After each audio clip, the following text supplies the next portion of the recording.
mucha excepción, con una temática muy de excepción y que, en fin, yo, por ejemplo, se encuentra en esta mesa Manuela Carmena, que no puedo olvidar que en el año 2016, ¿verdad?, nos dio al Ateneo de Madrid un magnífico crédito desde el Ayuntamiento, no diré el importe porque sería obsceno, ¿verdad?, pero muy alto y muy satisfactorio, y se lo agradecimos mucho, y también porque su hijo, Manuel Leiras Carmena, también dejó su impronta en esta casa, hizo las obras, dirigió las obras que se hicieron en el Ateneo de Madrid en los años 2010 y 2011, que luego tuvieron su singladura, no es el momento de tratarlas, pero que sirvieron para hacer una magnífica reorganización de la biblioteca y de otros espacios del Ateneo.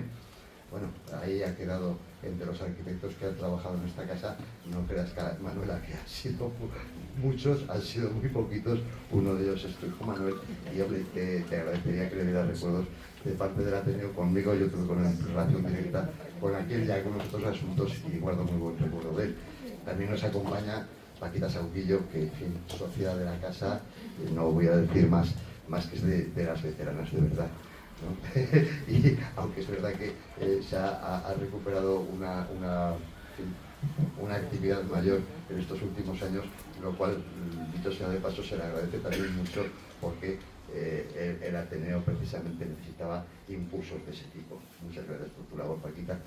Y hombre, está Elena Escobar, que yo, en fin, no sé si debo decir mucho de ella, porque todo sería, en fin, el éxito que tenemos esta noche se debe en gran medida a ella. Y nos acompaña también Jesús Duba, que periodista y que también es conocedor del tema de fondo, que digamos que sería un tercer motivo de satisfacción en este acto, ¿no? Que sería, pues, una serie que ha tenido además un gran éxito en televisión, Abogadas, que cuenta la peripecia de 4 abogadas, una de ellas ya fallecida, y que probablemente concentra en sí digamos, la parte o la temática más dramática de la historia que se cuenta, porque tanto Dolores González, si mal no recuerdo, pues fue novia primero de Enrique Ruano y después, en fin, fue también esposa de Francisco Javier Sauquillo, que en paz descansen los tres, ¿verdad? Por razones todas ellas que seguramente saldrán en el coloquio, seguramente ustedes conocerán, y que yo no creo que deba incidir en ellas. Me refiero a la serie Abogadas, que está teniendo, desde el 25 de octubre se presentó, y está teniendo, la verdad es que, un éxito más que notable en pantalla. Hoy la tercera de la flauta mágica va sobre series de televisión, porque realmente no estamos hablando solo, no vamos a hablar solo de una serie de televisión, la serie de Abogadas, que habrán visto seguramente, probablemente creo que está terminando de emitirse, queda un capítulo, ¿no? El desenlace. Y se ha emitido simultáneamente, también están haciéndose la proyección en estos días en televisión de una serie que en paralelo habla con las protagonistas superstites, ¿no?, supervivientes al día de hoy, y recrean un poco una época que también algunos otros de los que estamos en la mesa, y seguramente entre el público, porque veo que muchos mocitos como yo no hay, ¿verdad? Bueno, pues que vivimos seguramente todos, y que tienen referencia a algunos hechos trascendentales en el momento de la transición democrática, del final del franquismo, y que tienen que ver también con toda una generación que se lanzó a la lucha antifranquista. No toda ella, seguramente solo una parte, pero desde luego lo vivieron, y lo vivieron con ganas, con entusiasmo y con heroísmo. Y un poco de eso ha ido la serie, de eso va también la serie paralela, que digo que se emite en televisión, y de eso justamente va este acto de hoy, al que les doy de nuevo la bienvenida, les reitero la bienvenida a quienes nos acompañan en la mesa, y le paso la palabra a Elena Escobar, que dirige magistralmente la apertura de la flauta mágica, y que espero que siga haciéndolo mucho tiempo. Muchas gracias, Elena, y todo tuyo.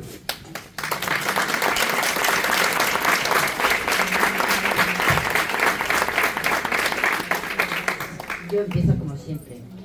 Hola a todos, buenas noches, bienvenidos, gracias por estar aquí. Bueno, realmente lo ha dicho todo lo que yo tenía previsto decir, lo ha dicho todo Pedro, porque además Pedro, como habla tan estupendamente bien, pues lo ha contado todo seguido. Yo no soy quien organiza la flauta mágica, yo, digamos, como cuando estaba en la tele, yo soy la soguilla de la flauta mágica. Soguilla en la tele era los que atienden a los directores o al jefe del grupo o al jefe de sección para facilitar su trabajo. Y yo aquí, en la Flauta Mágica, solo soy soguilla. En realidad, el autor, el fundador de esta tertulia de historia se llama Juanjo Gómez Sanz. Yo no veo a Juanjo por aquí hoy, no sé. ¿Hay partido del Atlético de Madrid? Porque si hay partido del Atlético de Madrid, Juanjo no viene, pero creo que hoy no toca, no sé qué le ha pasado. Bueno, es en realidad a Juanjo a quien le debemos que montara esta tertulia, que lo hizo hace más de 20 años, 24 creo que llevamos. Aquí en el Ateneo estamos desde hace un año y tratando de hacerlo lo mejor posible y tratando de dar unas ponencias y unas conferencias que sean de interés de todo el mundo. Parece ser que es de interés de todo el mundo, porque yo he oído unos ruidos por ahí fuera, no sé si será la gente que no ha podido entrar, y eso me horroriza, francamente. Bueno, es a Juanjo a quien le damos las gracias por haber organizado esta tertulia, porque él se fundó con un fin que era no otro que dar a compartir nuestra pasión por la historia, y eso creo que se está cumpliendo. Yo tenía aquí un guión, pero lo ha contado todo Pedro, así que me lo salto. Entonces, Pedro tenía que hablar de las series de televisión, que es una manera de dar a conocer la historia de una forma más grata y más fácil, más amable. Bueno, todos conocéis, por ejemplo, la serie inglesa The Crown, que es sobre la familia británica, la familia real inglesa, o Versalles de Luis XIV, que es otra de las series francesas maravillosa. Españolas, pues tenemos a Isabel que nos encantó a todos, Isabel. Cuéntame, ha estado con nosotros 23 años y nos ha contado la historia de España. Yo tengo una prima que es abogada también, y decía que lo único que le permitía a sus hijos era ver esta serie de Cuéntame, porque era la historia de España. Y ahora tenemos otra serie estupenda, que empezó, como ha dicho Pedro, el 25 de septiembre. 6 capítulos, Las abogadas. Bueno, está arrasando en televisión. En fin, ahora Agustín nos va a ayudar, porque yo de esto de la técnica se me da fatal. Así que le dejo a Agustín que nos ponga un tráiler para que lo recordéis. Voy a montar mi propio despacho. ¿De verdad? Hola, Carmena. Las cosas están cambiando. Ahora le toses a un trabajador y te monta una huelga. Creo que sigues defendiendo a la red de recreo. ¿Huelguistas? Honrados trabajadores. Pues estás pidiendo lo imposible. En este país en los últimos años también han pasado cosas que parecían imposibles, ¿no? Ya ves. Cuando tenga un conflicto laboral, le llamaré a usted. Gracias, señoría. Por nosotras. Nosotros defendemos a los trabajadores, a todos. Ándate con mucho cuidado, porque te estás ganando muchos enemigos. Yo a quien me debo es a mi cliente. El único abogado laboralista bueno es el que está muerto. Ahora hay que aguantar. Este puede ser el fin de un tribunal represivo. Esto es una provocación. Que cuando no es una manifestación es una huelga y se nos están subiendo a las barras. Pero mientras estemos aquí no nos puede pasar nada. Los ánimos están muy callados y los despachos laboralistas ganan terreno. ¿El suyo dónde dices que está?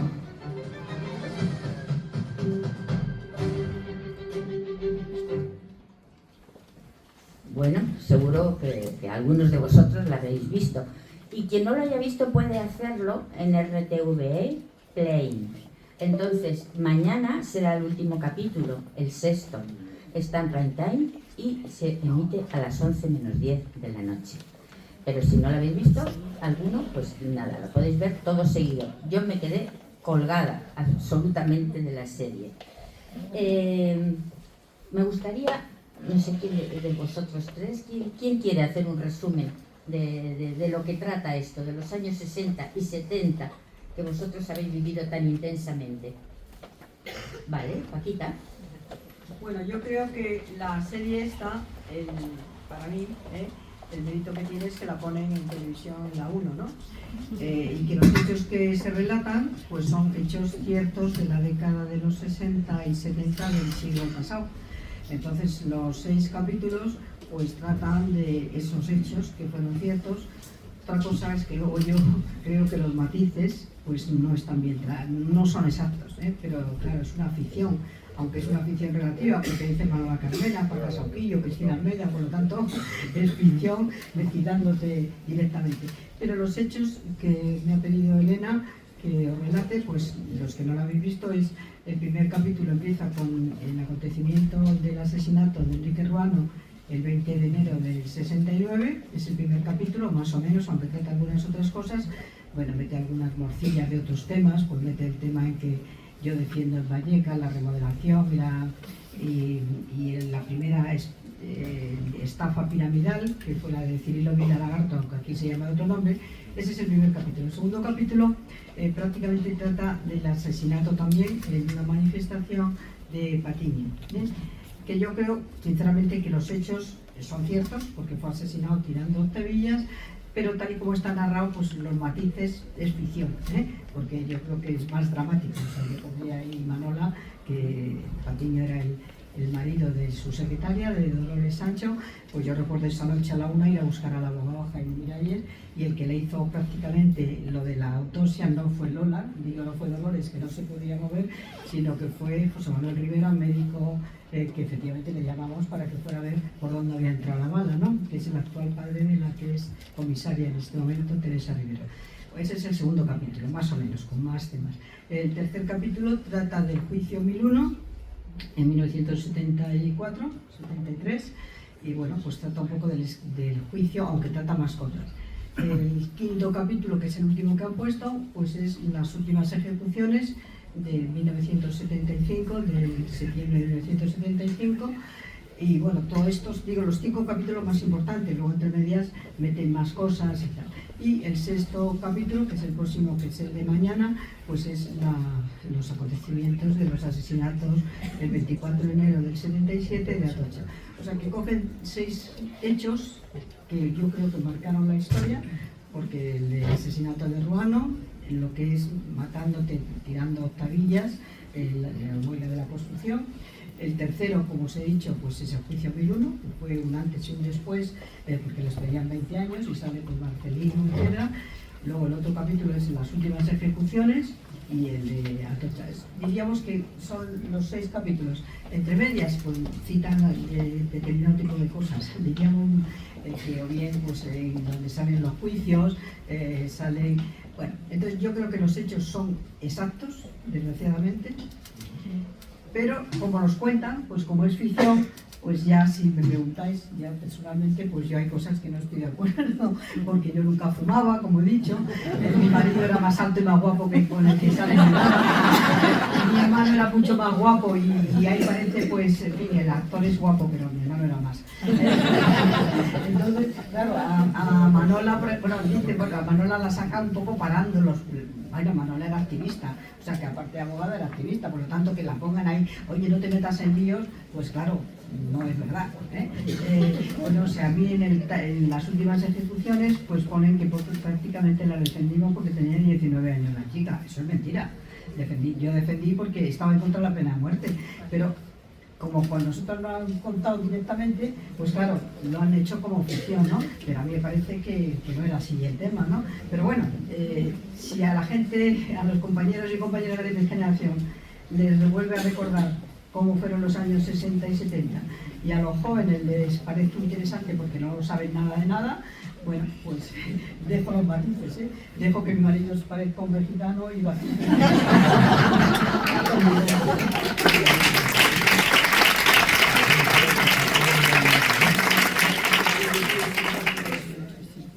Bueno, nos has hablado del otro asesinato que se habla sobre todo en la serie. Era muy amigo tuyo, ¿verdad, Manuela? Bueno, la verdad...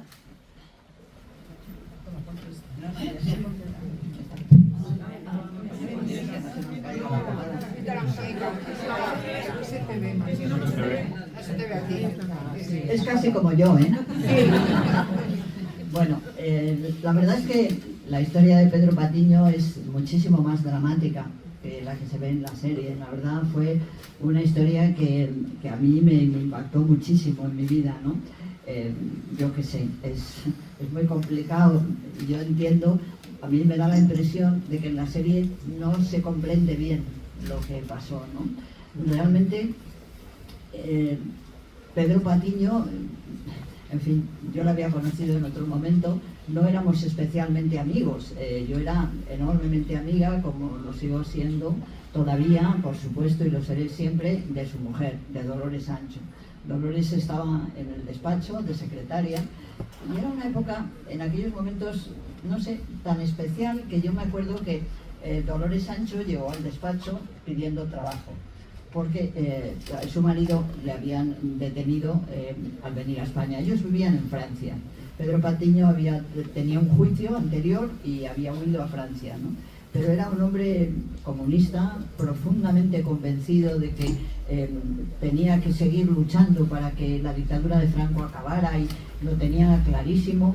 Yo creo que el partido le había mandado a Rusia, él había vuelto absolutamente fascinado con Rusia. Bueno, era un hombre absolutamente destinado al partido y todo esto, ¿no? Y tuvo mucha gracia porque cuando nos conocimos en París, un grupo de estudiantes, bueno, grupo 3 estudiantes de la universidad, fuimos porque el Partido Comunista quería hablar con nosotros. Nosotros habíamos entrado en el Partido Comunista cuando estábamos en cuarto de carrera, ¿no? Y entonces pues había como mucho interés en el Partido Comunista en Francia, de saber qué estaba pasando en las universidades, qué hacíamos los estudiantes, y nos dijeron que tenían mucho interés en vernos, ¿no? Pero bueno, luego la verdad es que las burocracias que están en todas partes, pues también estaban en ese Partido Comunista francés, ¿no? Y la verdad nos fuimos con muchas dificultades y tal, y llegamos allí, los 3 que íbamos, y nos dijeron, ay, pues no se ha podido hacer esta reunión porque no sé qué. Dice, mira, si queréis vais a ir a un campamento de jóvenes, de niños y jóvenes comunistas y tal, y allí pues estáis. Y claro, los 3 nos quedamos de piedra. Habíamos hecho un viaje desde España, pero jugándonos todo, íbamos convencidos de que teníamos que hacer una tarea política, y nos pusieron de verdad en un campamento de niños de las infantiles de allí, ¿no? Y yo nada más ver aquello dije, esto es terrible, porque esto es exactamente igual que los del Frente de Juventudes, pero en lugar de ir de azul van de rojo, porque es que era lo mismo, ¿no? Y entonces pues, nosotros allí, muy críticos, inmediatamente dijimos, oye, esto no nos parece serio, esto está fatal, venimos desde España para hablar de las cosas importantes y nos mandáis a un club juvenil de campo, yo qué sé, a hacer juegos, en fin, nos parece fatal. Y entonces, la casualidad de la vida es que Pedro Patiño era en aquel momento el director del campo. Y Pedro nos dijo, qué burgueses sois. Sois unos burgueses. Y nosotros, que no, Pedro, que no tiene nada que ver, que esto es una tontería, que no sé qué. Y ya está. Entonces yo no volví a saber nada de él hasta que después, pues cuando un día estamos en el despacho, la jefa era María Luisa, era mayor que nosotras y era una mujer, pues, en fin, dedicada, absolutamente volcada al trabajo, pero tenía una actividad muy bonita, porque a mí, y yo creo que eso lo aprendí de ella, yo veía que cuando un cliente contaba su historia, María Luisa la vivía como si fuera suya, ¿no? Y yo decía, eso es lo que hay que hacer, ¿no? Es decir, bueno, era muy interesante. Y entonces, pues María Luisa me llama una tarde y me dice, oye, Manuela, mira, ¿tú crees que nos hace falta una secretaria? Yo digo, pues no nos hace falta. Dice, bueno, pues como si nos hiciera falta. Porque viene Dolores, que es la mujer de Pedro. Yo no sabía que Pedro Patiño se llamaba Pedro Patiño, porque en aquellos entonces todos teníamos, cuando íbamos a estas cosas, todos teníamos nombres de guerra. Yo me llamaba Celia Sánchez. Es decir, con eso fue muy divertido porque nos conocíamos, los 3 que fuimos, nos conocíamos de la universidad. Y cuando llegamos nos llamábamos Celia Sánchez y cosas así, la gente nos miraba como diciendo, ¿pero qué pasa, no? Bueno, total, que yo no sabía que Pedro era ese señor, ¿no? Y entonces, pues la verdad es que contratamos a Dolores, que no nos hacía ninguna falta, porque los despachos eran así. Lo que había que hacer era ayudar, echar una mano, etcétera, ¿no? Y desde un breve momento, pues Dolores y yo nos caímos muy bien, éramos muy amigas, y bueno, yo era prácticamente de la misma edad que yo, ella tenía 2 niños, yo tenía 1 de las mismas edades y tal. Y bueno, pues estábamos un día trabajando juntas, y eso sí sale en la serie, aunque yo creo que no con el dramatismo inmenso, y es en aquel momento otro abogado ve que yo he defendido en un juicio a Pedro Patiño y él oye por la radio, no por la radio, por el periódico, lee que han matado a un obrero en Getafe que se ha enfrentado a la Guardia Civil, y el obrero se llama Pedro Patiño. Y entonces Jaime Sartorius me dice: Manuela, me da la impresión que es un cliente tuyo, porque tengo aquí encima de la mesa el procedimiento del Tribunal de Orden Público y pone que tú eres la defensora, ¿no? Yo en aquel momento me quedé absolutamente pálida. Dolores dice que me recuerda, yo le estaba dictando una demanda y Dolores dice que vio como yo me quedaba absolutamente pálida, blanca, y yo no fui capaz de decírselo, fui incapaz de decirle lo que había pasado, y me levanté y fui a otro compañero y le dije: acaban de matar al marido de Dolores, yo no puedo decírselo. Y entonces recuerdo muy bien la reacción que tuvo ella, claro, ese shock, y lo primero que dijo: ¿qué va a ser de mis hijos, no? Y yo sé que le dije: tus hijos van a estar con nosotros como si fuera uno de nosotros, tú no te preocupes. Y fue algo extraordinariamente emocionante, me emociono contándolo, porque a partir de ese momento yo tuve muy claro que íbamos a estar con ella siempre, ¿no? Porque me parece que tuvo esa reacción de una mujer del pueblo, que lo primero que piensa cuando falta el marido es: ¿qué va a ser de mis hijos, no? Y bueno, entonces vino una especie de cabalgata dramática buscando el cadáver, porque nadie sabía dónde estaba el cadáver. ¿Dónde estaba el cadáver de Pedro? No lo sabíamos. Y entonces pues empezamos a llamar, fuimos a la Dirección General de Seguridad. La Dirección General de Seguridad dijeron: ¿un muerto? Ah, no sabemos nada. Todo el mundo, nadie sabía nada y tal. Y al final ya nos dijeron: lo tiene la Guardia Civil. Entonces efectivamente fuimos al cuartel que está en Blasco Ibáñez, esquina, digamos, yo creo que es la calle Sancha, el Parque de Santander, más o menos ahí. Y entonces fue ella la primera que lo vio. No lo vio ningún médico, fue ella. Y ella fue con una valentía terrible. No la dejaron entrar, no nos dejaron entrar a nadie acompañándola. Fue ella sola y había 3 policías junto al cadáver de Pedro. Y Dolores dijo: sé lo que tengo que hacer. Tengo que levantarle la sábana y tengo que ver por dónde ha entrado la herida. Porque la clave para defender, si efectivamente a Pedro le había matado la Guardia Civil por un enfrentamiento, era que la herida hubiera entrado por delante o hubiera entrado por detrás, ¿no? Total, que yo creo que, claro, son cosas enormemente dramáticas que es muy difícil que se puedan recoger así. Dolores, cuando ha visto la serie, se ha enfadado porque dice: pero bueno, dice, sí, ¿qué es eso que había un médico allí? Que va, si fue la policía, estaban los sociales conmigo. Bueno, cosas que pasan. Pero bueno, yo estoy de acuerdo, como decía Paquita, yo creo que a la gente le está interesando mucho, y sobre todo a la gente joven, le está interesando mucho saber todo este tipo de cosas. Y lo otro, pues mira, yo también estoy un poco con ella, que hay algunas cosas. Ella habla de Jacobo. Jacobo estaba bien, era guapo, que no lo conozco.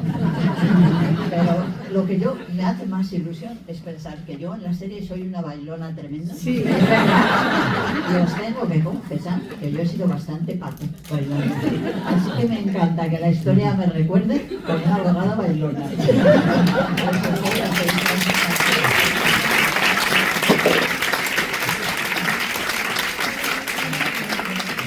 Bueno, llegados a este punto, tenemos que hablar, porque en televisión hay 2 series, la serie de las abogadas y otra serie paralela que se emite también por RTV Play, que nos va a hablar de ella Jesús Duba.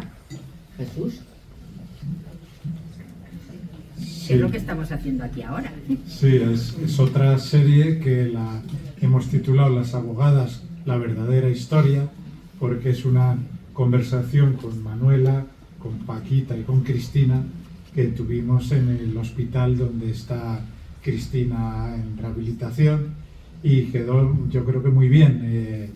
En la televisión española, que nos dicen, yo la asesoré y participé un poco en los guiones y demás, televisión española, que al principio no lo veía claro, luego lo vio claro y ahora está entusiasmada porque dice que está funcionando muy bien esta otra serie, que hay que verla en RTV Play, no en la televisión ordinaria. Y además la hora es, bueno, se cuelga los miércoles a partir de las 4 de la tarde. Vamos, yo creo, con un capítulo de retraso. Vamos con un capítulo de retraso porque lo tuvimos que grabar un poco a matacaballo y ya había empezado la serie de ficción cuando lo grabamos. Y nos dicen en televisión que además están muy contentos, no solo porque está interesando también ver y escuchar a las verdaderas abogadas, que es realmente interesante, sino porque además hay otro dato, y coincidiendo con lo que decían antes Manuela y Paquita, porque ven que la franja de espectadores es en torno a 35, 40, 40 y tantos años, es decir, una franja de gente que no vivió directamente, que eran muy niños, lo cual es muy interesante porque da pie a que esta franja de edad conozca la historia, ¿no? Entonces, para mí me parece muy interesante y yo quedé muy contento de esa conversación. Perdón, es que solo tenemos un micrófono para dos. Bueno, si Manuela y Paca eran personas muy conocidas, igual que Cristina, menos conocida Lola, porque Lola tuvo otra vida, la pobre, mucho más difícil, que espero que nos hable Paca de ella ahora, es que esta serie está teniendo un éxito tremendo. El primer capítulo del que ya ha hablado Paca, no sé de lo que era, tuvo 2.800.000 espectadores. Eso es una barbaridad. Que se acopla. Bueno, entonces a mí me parece una barbaridad eso. Y ha tenido tanto éxito, hay aquí algunas personas que sé que están enganchadas absolutamente, que llega el miércoles a las 11 menos 10 y dice, bueno, se acabó, yo aquí me siento y aquí lo veo. Y entonces en las 2 últimas semanas, el día 16 y el día 25, no sé si el 16, sí, el 23, se emitió el capítulo correspondiente y a continuación le repitieron el 1 y el 2. Bueno, la gente se fue a la cama a las tantas. Y si ellas eran famosas entonces, ahora ya ni os cuento. Bueno, ya lo hemos visto que hay mucha gente que se ha quedado en la calle, cuánto lo siento. Pero en fin, ¿por qué está teniendo tanto éxito esta serie? Bueno, no sé, yo creo que hay muchas razones, pero yo creo que sí es verdad que llama la atención, y quizá de eso podríamos hablar, no sé qué opinas tú, Paquita, que a nosotros nos tocó tener un protagonismo que realmente era un poco sorprendente, ¿no? Porque era un momento en el que de alguna forma fuimos un poco las líderes de aquel movimiento de abogados, ¿no? ¿Y por qué? Porque yo creo que los compañeros masculinos, nuestros compañeros de curso, pues tuvieron que hacer milis normalmente horrorosas, porque muchos de ellos no les permitieron ir a la mili universitaria y tuvieron que hacer milis de castigo. Yo me acuerdo en concreto José María Elizalde, de Alto Golecillo, estuvo en África y estuvo de Jacobo en Ceuta. Bueno, pues que les tocó, estaban más retirados y nosotras habíamos hecho un servicio social tranquilo, bien, que el servicio social, para la gente que no lo sabe aquí, pues era una cosa que tenemos que hacer todas las mujeres, ¿no? Pero claro, y yo creo que quizá en un momento en el que estamos, yo creo que en un siglo feminista llama mucho la atención el que hubiera unas mujeres con este protagonismo durante una época que es el filo de la dictadura y la transición, ¿no? Yo creo que eso es un elemento muy determinante, ¿no? No sé, a lo mejor, ¿qué queréis que os diga? Pero a lo mejor si fuerais abogados como Juan o como otros no habéis tenido tanto éxito, ¿qué queréis que os diga? Sí, yo creo que lo que ha dicho Manuela es verdad. O sea, que efectivamente, también es verdad que en la época nuestra en la universidad fue un momento muy interesante. O sea, que yo creo que el contexto que había en la década de los 60 en general en el mundo era también muy importante, o sea que fue todo el tema de la invasión de Checoslovaquia, fue prácticamente desde el punto de vista católico, pues todo el tema de la encíclica de Juan Pablo de Juan XXIII, o sea que yo creo que había un momento muy importante en general, ¿no? Y también es verdad que hubo un movimiento muy fuerte en la universidad, o sea que cuando nosotros llegamos en el año 61, pues prácticamente fue cuando empezaron a hacerse movimientos, o sea, fue cuando se empezaron, estaba la creación de la FUDE, la creación de la UED, contra el sindicato vertical, fue la creación de comisiones en el año 1961, o sea que había un momento importante en España. Y como dice Manuela, enganchando con ella, pues efectivamente cuando acabamos la carrera, yo me acuerdo que nada más acabar la carrera, estuve de pasante 2 años con Jaime Corteto Velázquez Duro, que fue ese abogado que luego apareció muerto, que le debían de robar y matar en el maletero, que estuvo en el primer consejo del Poder Judicial, que era demócrata cristiano, y que ahí empezaban a defender, junto con María Luisa Suárez, que yo creo que es una mujer importantísima, porque era la única mujer que había entonces defendiendo y que era muy reconocida. O sea, este era demócrata cristiano, pero la reconocía ella, que sabía que era comunista, y entonces ahí se defendía. Entonces, fue también el momento en que se creó el Tribunal de Orden Público, en el año 62, o sea que había un momento importante, ¿no? Entonces yo estuve 2 años de pasante y luego inmediatamente monté mi despacho con otros 2 compañeros, Juan Canet, que luego falleció, y Rosisa Ibarra. Entonces montamos el primer despacho en la calle Lista, luego inmediatamente se montó Españoleto y luego inmediatamente Manola fue cuando montó también Atocha. Entonces yo creo que en aquel momento, yo nunca sentí en aquellas fechas que tuviera rechazo por parte de los trabajadores que defendía en absoluto. Yo hice una asamblea, no sale ahí, pero sale al señor que le meten en la cárcel por la estafa, me acuerdo en el Real Madrid, que había 6.000 personas en el estadio del Real Madrid, donde están las torres ahora, entonces tenía el Real Madrid su sede y había una sala, un campo, bueno, y yo no tuve problemas. O sea que, pero también es verdad que yo creo que les extrañaba, o sea, tuve problemas con algún juez que no me dejó defender porque decía que la ley de enjuiciamiento decía hombre bueno, y yo era mujer, por lo tanto no podía defender a la calle entera que estaba de palomeras. O sea, que esas cosas eran bastante, que nos reíamos un poco de ellas, ¿no? Porque yo también recuerdo, por ejemplo, que cuando yo estaba embarazada de mi hija Eva, yo seguía ejerciendo de abogada, claro. Y me acuerdo de un día que un abogado, me acuerdo que era en el juzgado de Vallecas, me dijo, pero a ti no te da vergüenza, estando embarazada, seguir actuando aquí como abogada. Yo me miré como diciendo, ¿qué dices? Era una cosa tan absurda. Y eso era... Pero era muy marginal, ¿no? Porque en líneas generales, por supuesto, vamos, yo creo que los trabajadores, la verdad es que nos valoraban muchísimo, nos tenían muchísimo aprecio, y a veces, yo ahora cuando pasábamos por aquí, me acordaba de nuestra zona, del despacho de Atocha, tantas veces cuando acabábamos el despacho nos quedábamos hablando con los obreros que habían venido, teníamos unas discusiones interesantísimas, yo me acuerdo, y bueno, era muy bonito. Yo, para que os veáis, os voy a contar una anécdota que demuestra un poco cómo era el mundo de aquellos entonces, ¿no?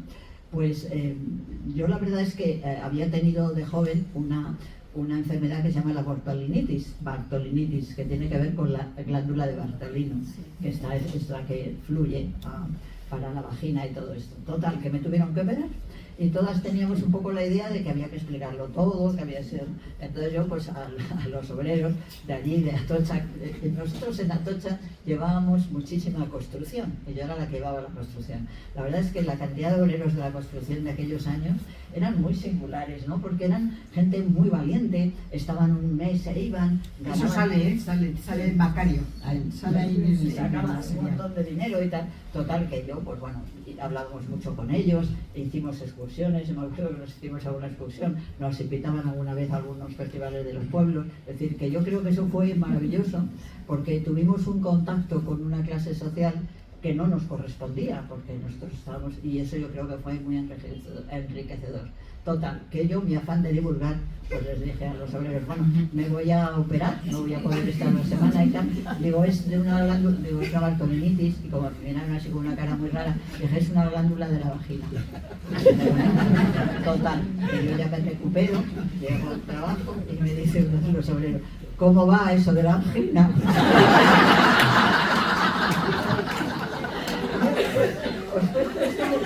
Eran esos los mundos, ¿no? Nosotros, el feminismo, hay que hablar de todo, el orgasmo, no sé qué. Y aquí, pues no sé, pero fue extraordinariamente, yo creo, formador para nosotros, y luego para ellos, para el general, para la mayor parte de los obreros, pues les parecíamos que lo hacíamos muy bien, les conseguíamos mucho más dinero que les decía el sindicato, éramos normales, éramos simpáticas, y yo creo que sí, que no teníamos, y la prueba de que no había absolutamente ningún rechazo, absolutamente ningún rechazo, es que cuando efectivamente después del atentado de Atocha, pues se vive las cosas más bonitas que yo recuerdo, ¿no?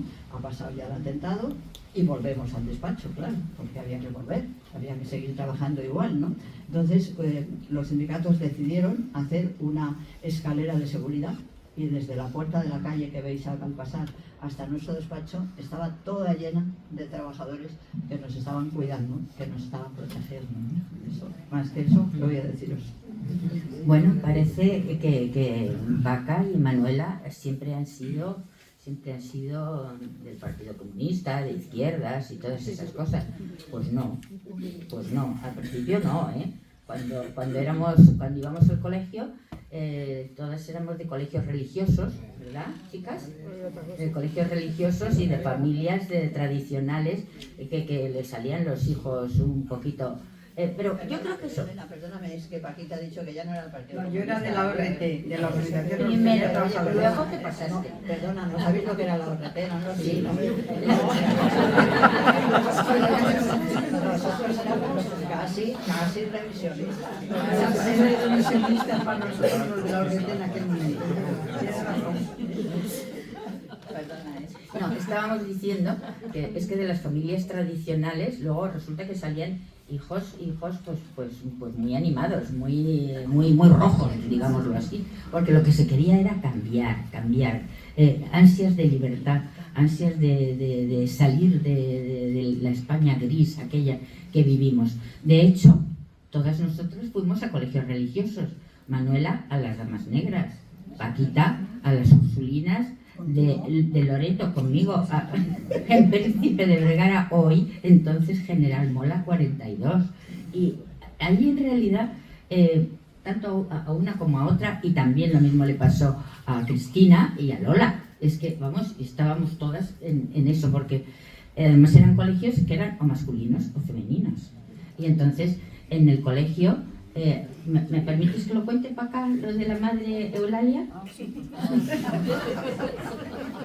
Bueno, Paca tuvo la gran desgracia que su padre murió cuando ella tenía 14 años, y ese curso pues no había tenido buenas notas, cosa rarísima en ella, porque fijaos que con lo listísima que es y todo lo que ha escrito y todas las cosas que ha hecho, bueno, pues se le cruzaron los cables ese curso. Y entonces la madre Eulalia, que era la marimandona del colegio, llamó a su madre a capítulo, a la gran sala aquella que tenía aquellos muebles terribles, esos de remordimiento, estilo remordimiento. Y entonces le dijo: mire usted, Desi, que su hija no vale para esto de los estudios, lo mejor es que haga cultura general.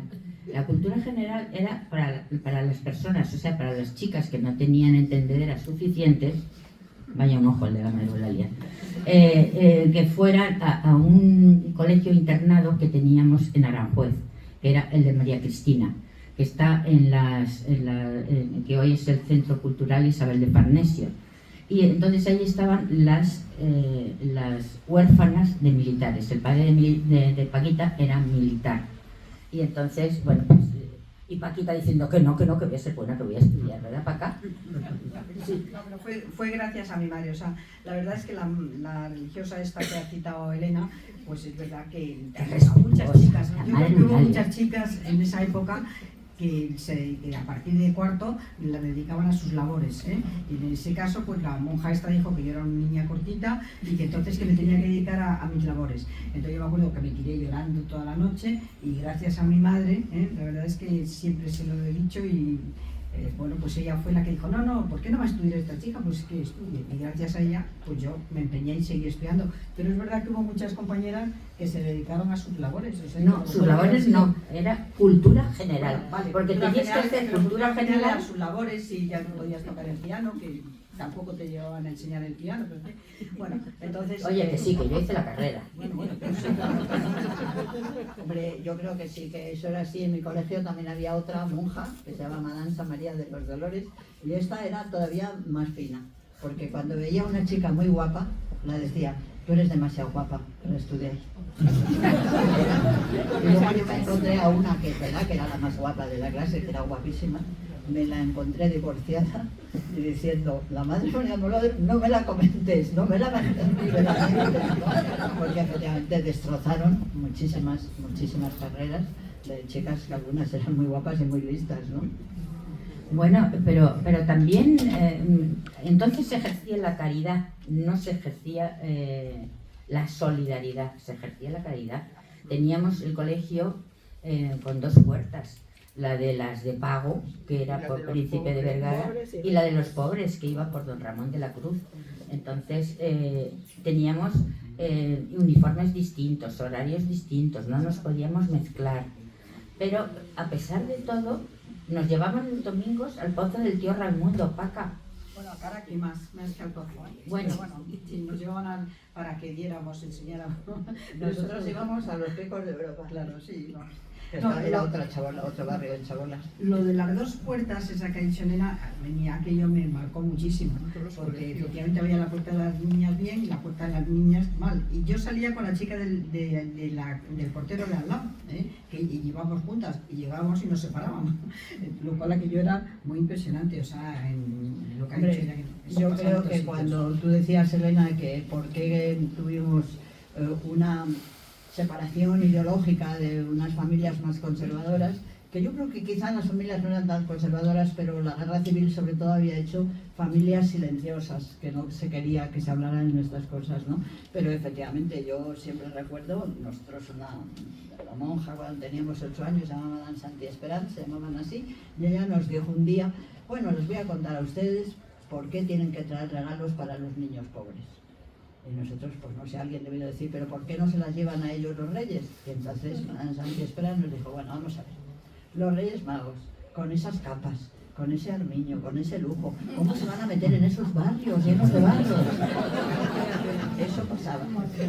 Bueno, y luego Paca, fijaos todo lo que hizo ahí en Vallecas, toda la labor que hizo con todos los inmigrantes, pero algo de eso quedaría de las monjitas ursulinas y las damas negras. Y lo mismo le pasó a Cristina y lo mismo le pasó a Lola. Yo creo que ahora va siendo el tiempo de que nos hablemos un poquito de Lola y de Cristina. Yo he hablado con Cristina ayer y hoy, que ya sabéis que la pobre ha tenido un problema de espalda, ha estado 6 meses en el Ramón y Cajal y ahora está en una clínica de rehabilitación porque está empeñada. Cristina sí que es bailona, ¿eh? Sí, está con unas ganas de vivir que es un ejemplo de superación y de gracia.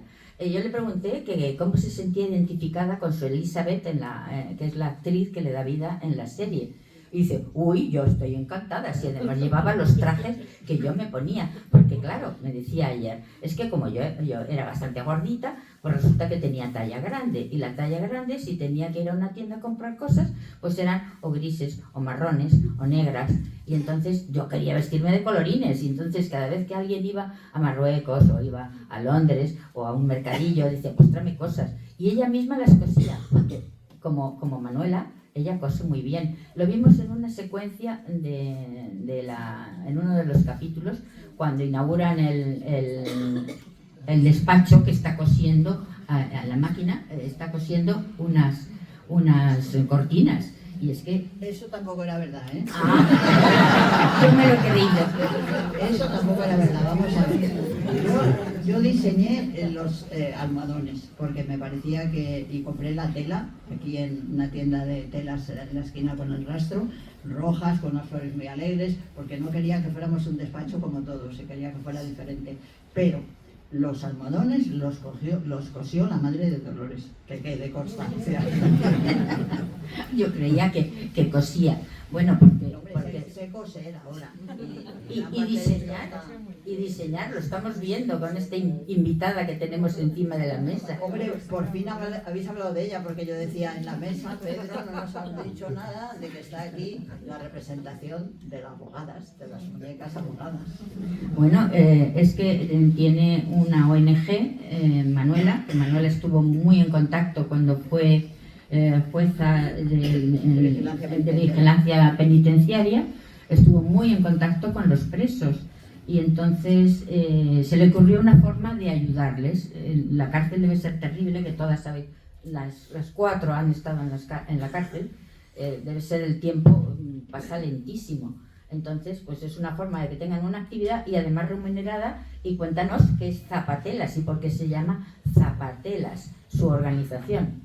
Bueno, vamos a ver, la verdad es que ahora a mí me apetece mucho deciros que creo que una vida como la nuestra siempre está muy orientada a mejorar, a buscar cosas, a organizar, en fin, hacer lo posible para hacer un mundo mejor, la verdad, diciéndolo claro, ¿no? Y la verdad es que estamos metidos, Zapatelas es la marca de una organización sin ánimo de lucro que se llama Cosiendo el Paro. Entonces nosotros allí lo que hacemos es, los diseños de los juguetes son todos míos, porque es verdad que a mí siempre me gustó diseñar muchos juguetes, aunque después pues a lo mejor no era muy cuidadosa en las costuras, pero en los diseños sí. Entonces estas muñecas que veis aquí las hacen en la cárcel de Aranjuez. Es un taller, tenemos allí de hombres. Son muy importantes porque, aunque os parezca mentira, hemos conseguido hacer un producto que es absolutamente sostenible. No tienen nada de hierro, no tienen nada de ninguna fibra que tenga ningún tipo de plástico, ni petróleo, ni nada de estas cosas. Están rellenas de lana de oveja en España. Otra cosa que os digo, no sé si todo el mundo lo sabe, la lana se está tirando. En este momento, para que os hagáis una idea, cuando nosotros decidimos rellenarlas de lana, empezamos a llamar a pastores de aquí cerca de Madrid a ver, y nos dijeron, ¿queréis lana? Pues la regalamos, pero nos la regalaban sucia, porque ha dejado de haber lavaderos de lana.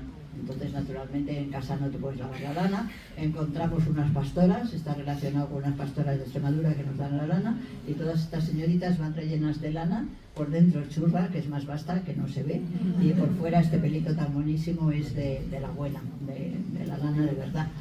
Bueno, y Medina, sí, y por eso nos parece, no sé, os pediríamos mucho, y yo le dije a Paquita y a Cristina que las tres íbamos a intentar sufragar esta muñeca. Nos parece que es un regalo divertido para la gente que haya visto la serie, para esas personas jóvenes que no tienen ni idea, bueno, para tener un recuerdo nuestro y al mismo tiempo pues saber que ese recuerdo nuestro es un recuerdo de solidaridad.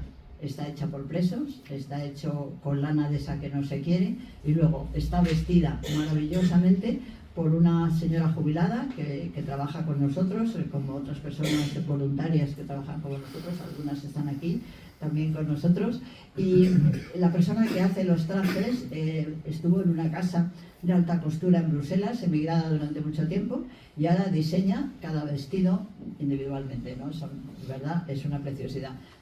Debajo de la toga lo lleva el vestido, de todas maneras, y luego cuando alguien se la regala, que espero que sí, que las regaléis porque yo creo que es un regalo muy bonito, pues nos va a ayudar muchísimo a que podamos seguir adelante. Si no, no sé si vamos a poder seguir adelante, porque hay veces que se nos oscurece un poco el panorama, vemos muchísimas dificultades, bueno, mucho corte inglés y poca artesanía, y esto es artesanía, así que si nos ayudáis pues lo vamos a agradecer muchísimo. Bueno, y seguimos con yo diría que Manola, que siempre ha tenido muchísimas ideas y tal, cuando fuimos la última vez a ver a Cristina allí al centro, pues nos aparece con la muñeca y nos aparece diciendo, mira, esta es una idea que de esta serie tenemos que conseguir apoyar a otras ideas, ¿no? Entonces tenéis que apoyarlo, y efectivamente Cristina y yo inmediatamente firmamos. Entonces yo creo que las muñecas son muy bonitas. Aquí yo he comprado ya 4, pero tenéis que comprar, yo para mis nietas, pero la verdad es que es un regalo bonito, y si podéis ayudar pues a Zapatelas, que es verdad que, como dice Manola, es una idea que ella montó para ayudar a presos, pero que cuesta, que la está costando mantenerla, y esto es una nueva idea de Zapatelas para seguir manteniendo Zapatelas, o sea que de aquí nos vais y que compréis muñecas. Hay más gente que muñecas, pero podéis seguir encargando las muñecas. Bueno, estábamos diciendo que, yo estaba diciendo que Cristina, Manuela no cose, que ha dicho que no, pero diseña, pero Cristina sí cose, ella se hacía esos trajes que aparecen en la serie, que son muy graciosos, son unos trajes muy claros, con unas cintas bordadas y normalmente con un cuello vuelto por dentro, y me estaba contando ayer que sí, que ella se cosía los trajes, y bueno, pues es que es una chica muy mañosa, como ya sabéis. Las abogadas en esta serie, yo creo que los papeles estelares son los juicios. ¿Os sentís identificadas con esos juicios y que da ganas de ser abogada en lugar de estudiar filosofía o periodismo o cualquier otra cosa? Hombre, mira, yo creo que no, el tribunal no era así los juicios, ¿qué quieres que te diga?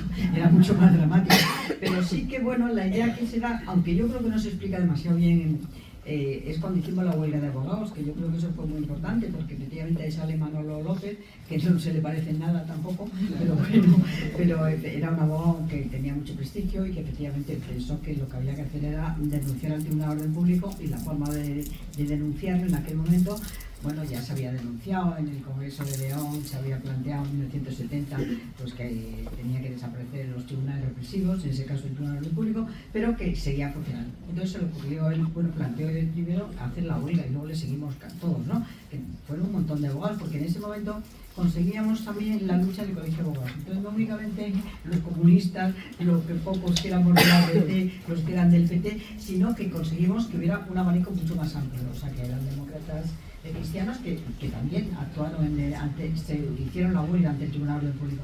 Entonces, no es exactamente como sale ahí, porque ahí no se explica muy bien por qué se hacía esa huelga, o sea, sale ahí, pero bueno, alguna idea, me imagino que la gente pregunta, y algunos abogados famosos como el que está saliendo, pues que ya sabía cómo era el Tribunal Orden Público y los tribunales de la magistratura de trabajo, pero exactamente así no era. Ahora, yo creo que sí que efectivamente se da una idea.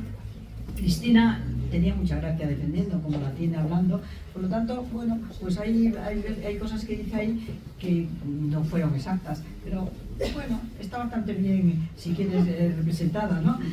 La figura de Lola, que tú antes has dicho, Elena, que hiciéramos una figura de ella, mi cuñada Lola era de 3 cursos menos que nosotras, y mi hermano Javier también, y Enrique Ruano también. O sea, el Lola era de 3 cursos, porque era el curso de Tomás de la Cuadra y otro. Entonces, efectivamente, cuando acabaron la carrera, inmediatamente mi hermano quiso trabajar. Mi hermano ya llegó a la facultad ya muy instruido políticamente, porque yo he visto que quería hablar como la carrera. Sí. Entonces, mi hermano era bastante ya. Era el pequeño, éramos 3, yo la mayor, mi hermano José Luis y Javier era muy leído, diríamos, y entonces nada más llegar a la facultad ya llegó queriendo cambiar la facultad y cambiar la estructura, etc. Bueno, era más pequeño que Lola y que Javier, y Lola cuando acabó, pues efectivamente con Javier entraron directamente en el despacho del Españolito. Lola había sido la novia de Enrique Ruano, eso está bastante bien contado en el primer capítulo.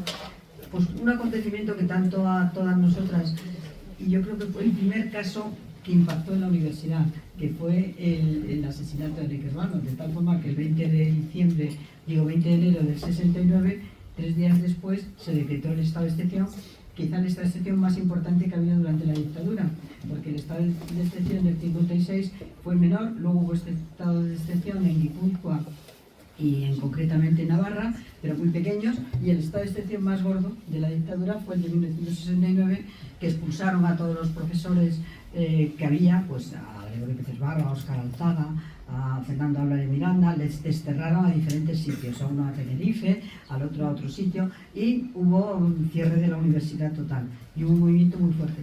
No solamente por el asesinato, sino por lo que fue, porque yo creo que a Enrique Ruano le mataron 2 veces, le mataron físicamente en el 20 de enero del 69, pero posteriormente, 2 días después, cuando en el periódico ABC, que eso no sale en el diario que era el ABC, pero fue el ABC, el que publicó pues unas notas que le cogieron en su casa.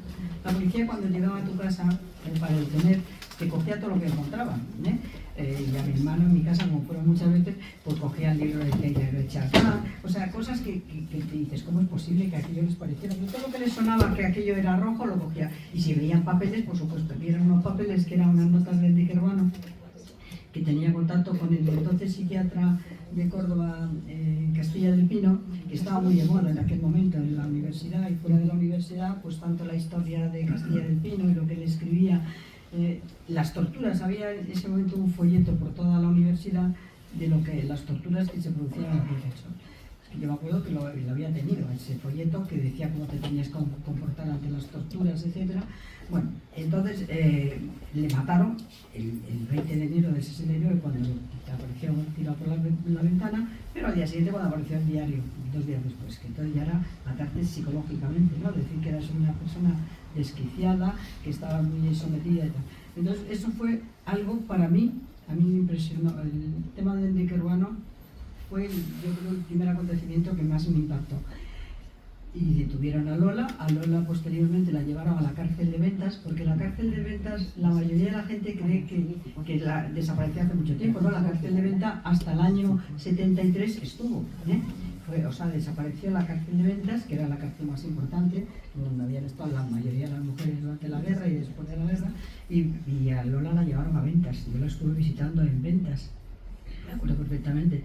Luego desapareció la cárcel de Ventas.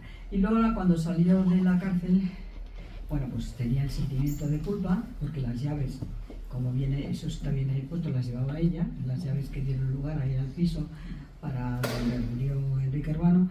Bueno, se intentó rehacer la vida, como pudo la mujer en el despacho Españoleto. Me acuerdo que fue al Congreso de León en el 1970, que fue un congreso muy importante de la abogacía, en donde nos planteamos pues todos los derechos que luego se reconocieron en la Constitución, o sea, como era pues el habeas corpus, etc. Y ella posteriormente se casó con mi hermano en el 74. Cuando ocurrió lo de Atocha, pues ella se salvó, porque mi hermano Javi, que eso sí, lo único que representaba a mi hermano es la ¿cómo se llama esto? La trenca. Esa trenca la llevaba mucho, y eso es verdad que es lo que más le representa. Y la trenca él se la echó encima, y cuando en Atocha, como lo veréis en el capítulo de mañana, pues a todos les ametrallan, pues tanto a Alejandro Luis Huertas, que se salva porque la bala le entra en el bolígrafo. Oye, que no has visto esa parte de la serie.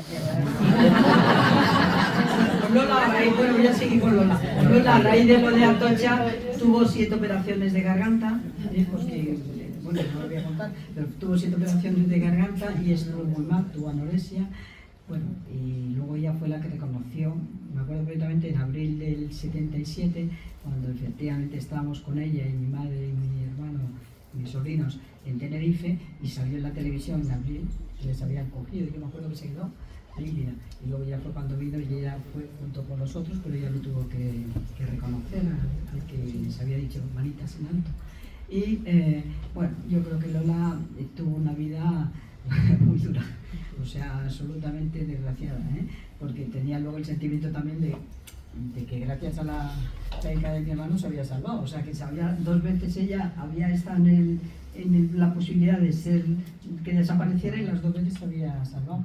Entonces, claro, eso es muy, muy jorobado, como dice el psiquiatra Castilla del Pino, el que es psiquiatra, pues te puedes mantener una vez en la vida que te ocurra una tragedia, una segunda vez, pero ya va muy cargado, ¿no? Bueno, pues yo creo que Lola tuvo una vida muy dura, Ella intentó rehacer la vida posteriormente, luego se dedicó a consumo, y bueno, pues intentó la mujer vivir como pudo, pero en fin, la habían dejado pues el primero al novio, luego al marido, en fin, pero esa es un poco la historia de Lola. Sí. Aquí la ponen, la verdad que en la serie, lo que habéis visto, pues la ponen. La que hace de Lola, pues es muy mona, pero Lola es que era muy guapa, o sea que yo creo que era más guapa todavía que la guapa que la... Bueno, y hay una fecha que no ponen, un año, que no hacen alusión en la serie, que me ha sorprendido, que fue 1965. ¿Os acordáis en febrero de 1965 la manifestación tremenda que hubo, que iba todo junto para quitar el sindicato vertical con Aranguren, Tierno Galván y Rafael García Calvo? Algunos de los que están aquí a lo mejor estuvo en esa manifestación, los veo todos muy jóvenes.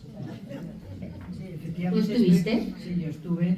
Yo creo que salimos todos de la Facultad de Derecho y de la Facultad de Filosofía, que salían gran parte de ellos, salimos, que fue cuando los grises empezaron a echarnos las mangas.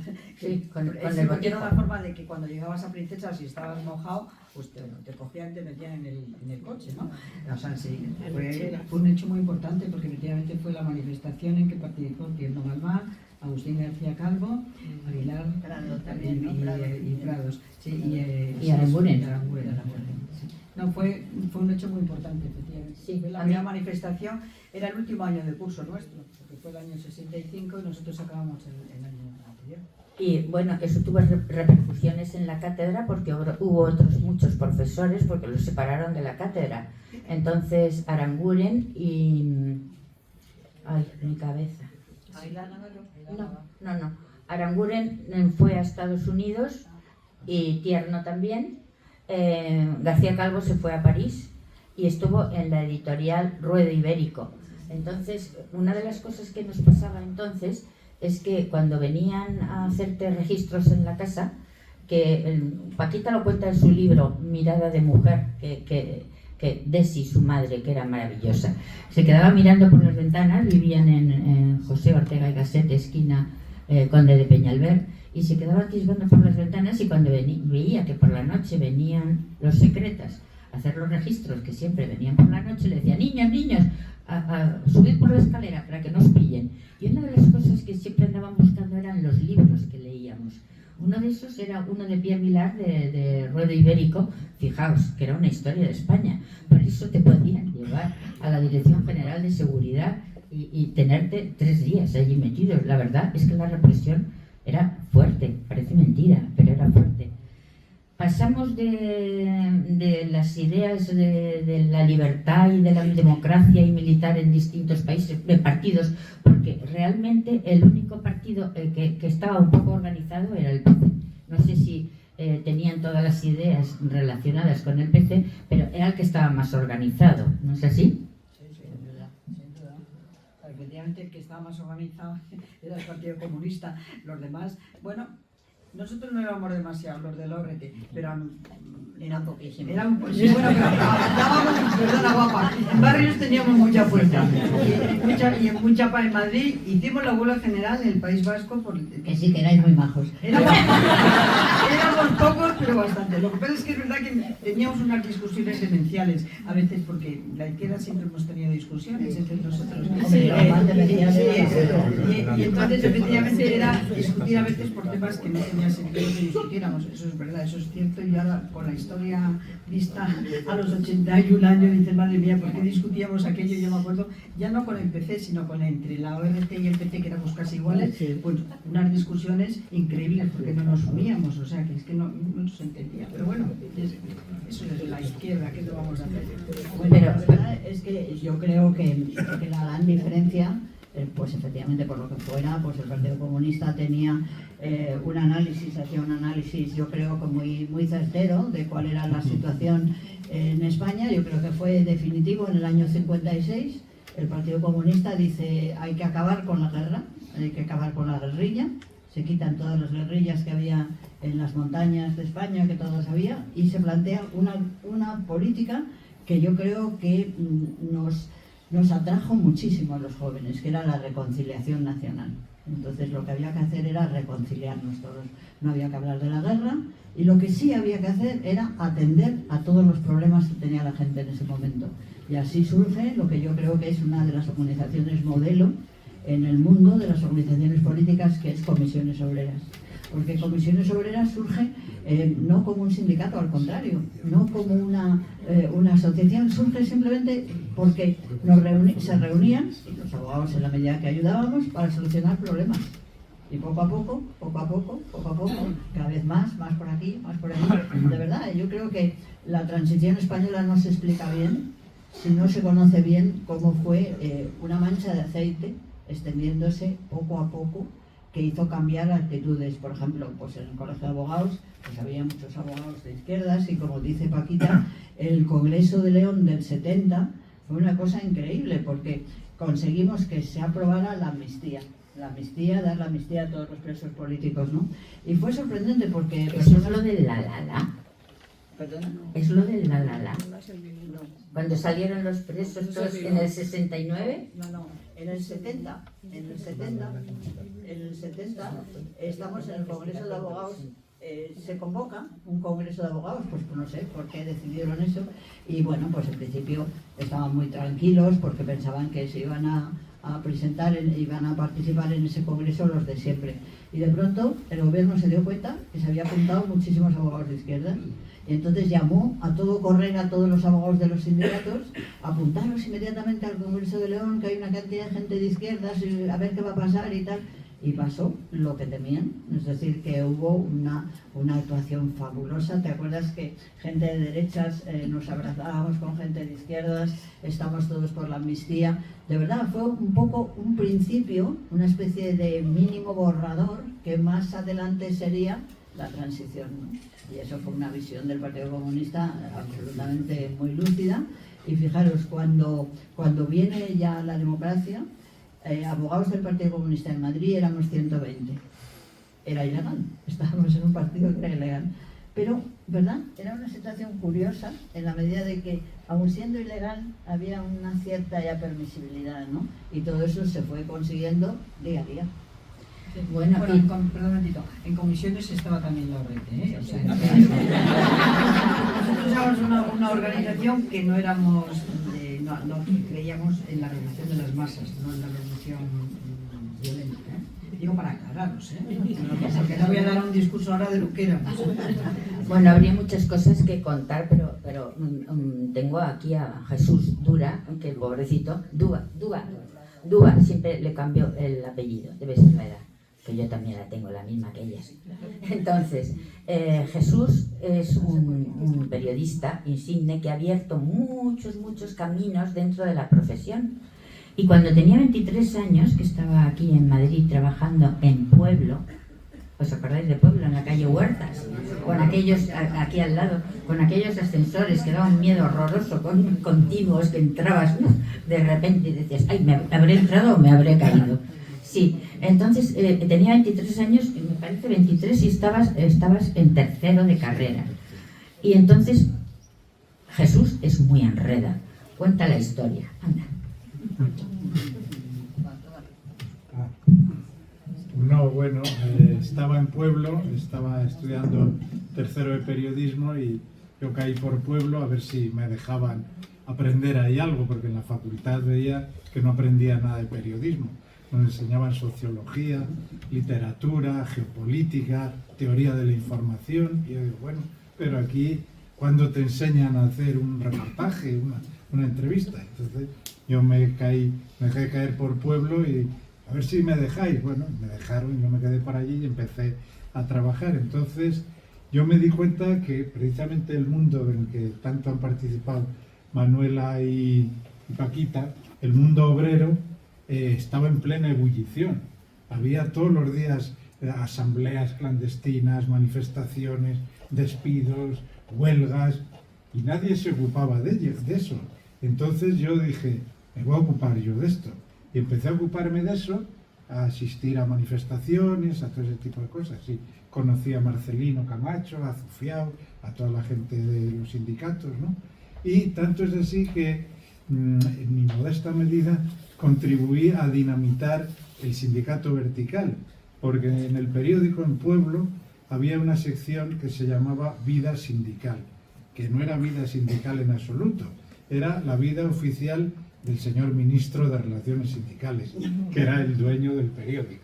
Entonces todos los días se daban una página o dos. El ministro de Relaciones Sindicales ha inaugurado la nueva factoría de chorizo Revilla. Y entonces pues salían multitud de fotos del ministro de turno con el obispo, el dueño de chorizo Revilla, tal y cual, ¿no? Yo fui quitando todo eso y empezando a meter información laboral, de conflictos y de líos obreros, ¿no? Y tanto es así que un día ya el director me dijo, oye, esto ha ido cuajando y tal, y habría que quitarle el nombre a esto de vida sindical, que es otra cosa. Y digo, bueno, pues vale, pues le cambiamos el nombre. Digo, bueno, piénsate cómo llamarlo y tal. Bueno, yo además vivía en la calle Atocha, y era muy joven, tenía 22, 23 años, y pensé por la noche, pues ya está, vida obrera. Y entonces yo fui al director al día siguiente y le dije, ya está, vida obrera. Y dice, tú estás loco, si obrero no se puede utilizar. De hecho, no se podía utilizar. No, yo escribía en mis informaciones, al principio, hasta que le cogí el tranquillo, no sé cuántos obreros han sido despedidos, tal y cual. Eso se lo tenía que dar todas las noches a un motorista que lo llevaba a unos abogados del sindicato vertical que pasaban la censura. Entonces me lo devolvían quitado obrero, y en vez de obrero ponía productores, que era la palabra que sí se podía emplear. Entonces, han sido despedidos, o lo que fuera, tantos productores, no obreros. Y entonces me dice, no, esto de vida obrera, nada, tú estás loco, ¿no? Dale vueltas y tal. Bueno, entonces volví a darle vueltas y ¿qué le pongo yo a esto y tal? Y bueno, apelé a mis conocimientos de latín y digo, coño, ¿cómo es el trabajo en latín y tal? Coño, laboro, laborare, todo esto, ¿no? Bueno, por ahí, vida laboral, ¿no? Y ya lo tengo, vida laboral. Y me dijo el director, quitamos lo de vida y lo dejamos en laboral. Y así surgió la sección de laboral en la prensa española, ¿no? Y por ese motivo Jesús iba continuamente al despacho de Atocha 55. Entre otros iba a Atocha, iba a Españoleto. ¿Y qué ocurrió aquel 24 de enero? Aquel 24 de enero, la verdad es que... De 1977. Sí. A mí, ya había muerto Franco. A mí además, curiosamente, pues 10 días antes me sacaron de la sección de laboral y me metieron en lo que entonces se llamaba sucesos. Sucesos abarcaba todo. Sucesos abarcaba el terrorismo, que había mucho, ¿no? Ya había ETA, había empezado Grapo, lo que eran crímenes, lo que eran incendios, accidentes, inundaciones, todo tipo de cosas. Y me pasaron 10 días antes a la sección de sucesos. Y total que ya dejé de hacer laboral, ¿no? Y entonces el día 24 me dice Elena, bueno, ya el día 23 había ocurrido el asesinato de Arturo Ruiz en la Gran Vía, por disparos de unos ultraderechistas, ¿no? Y el día 24 había convocado una manifestación, todo eso lo cubríamos nosotros, los de sucesos, claro, que eran los que estábamos en contacto con policías, ladrones y todo este lío, ¿no? Y el día 24 había convocado una manifestación en la Gran Vía y la policía disparó botes de humo y mató a una chica, a Mariluz Nájera, y un bote le dio en la cabeza. Yo estaba muy cerca además en esa manifestación. Fue terrible porque el bote de humo le reventó la cabeza. Ya estábamos esa semana negra muy calentitos, ¿no? Y luego ese día 24, por la noche ya, ocurrió el atentado de Atocha, ¿no? La matanza terrible de los pistoleros que entraron en el despacho de Atocha. Y Jesús fue la primera persona que lo vio, porque se coló. Sí, yo, como había estado cubriendo mucho todo este tema laboral y de Atocha, pues me conocía gente, obreros, lo que fuera, yo no sé, de allí del despacho. Y entonces, a la misma hora en que ocurrió el atentado, había una cabina en Antón Martín, y desde esa cabina me llamó alguien que nunca he sabido quién fue, que me gustaría, lo cuento muchas veces, digo, a ver si el que me llamó, dice, fui yo, era un hombre y me llamó, pues desde una cabina de teléfonos de aquellas que había que meter un duro, y muy agitado, ¿no? Y dice, oye, Luma, vente aquí a Atocha, vente al despacho y tal, que ha pasado una cosa horrible y tal. Y intentaba decirle, oye, que yo ya no hago eso, ya se lo habían encomendado otros compañeros, lo de laboral. No, pero que vengas y tal, ha ocurrido una cosa horrible y tal. Bueno, se cortó porque el duro duraba lo que duraba y se cortó. Y dije, ¿qué habrá pasado? No sé. Y como no tenía otra cosa que hacer, pues cogí a un fotógrafo y dije, oye, vamos a acercarnos ahí al despacho a ver qué ha pasado. Que me han llamado un señor diciendo que ha pasado una cosa horrible, a ver qué ha pasado. Cogimos el coche y fijaros dónde estaba Pueblo, en Huerta 75, pues subimos por Atocha a toda velocidad, que se podía subir entonces a toda velocidad, y aparcamos el coche, lo dejamos tirado ahí en Antón Martín, y entramos en el edificio y subíamos por la escalera donde estaba el despacho y nos encontramos, recuerdo perfectamente, a un cabo y a un policía, entonces eran los grises, con las pistolas montadas. ¿Qué ha pasado? No suban, horrible y tal. ¿Pero qué ha pasado? Bueno, ellos bajaban a informar, porque entonces no había, como ahora, móviles ni pocket portátiles, tenían que bajar al coche a informar por la emisora de lo que había ocurrido. Entonces nosotros, el fotógrafo y yo, logramos subir hasta arriba y bueno, vimos aquello y yo me quedé impactado, claro, porque entre otras cosas dije, podía estar yo ahí, ¿no? Porque tantas veces que he venido yo aquí, ya enseguida llegó la policía y nos desalojó y tal, pero efectivamente el primer periodista que llegó ahí fui yo, por ese azar y esa llamada que tuve, ¿no? Y luego ese entierro tremendo, que tuvo un final, por fin, ya la democracia se quedaba asentada. Acá, Nuela. Bueno, no, yo, claro, lo viví como familiar, porque yo me enteré de lo de Atocha viniendo de Vallecas, precisamente. Llegué a mi casa y no sabía nada. Me llamó la hermana de Cristina para saber si sabía dónde estaban mi hermano y mi cuñada. Yo le dije que no tenía ni idea, que venía de Vallecas. Y luego inmediatamente llegó Jacobo, porque había una reunión de abogados también, porque había una situación tensa y estaban reunidos un grupo de abogados, de Jacobo, de Penani, en fin, muchos, y llegó Jacobo y ya fue que me comunicó lo de mi hermano y nos fuimos al 12 de octubre.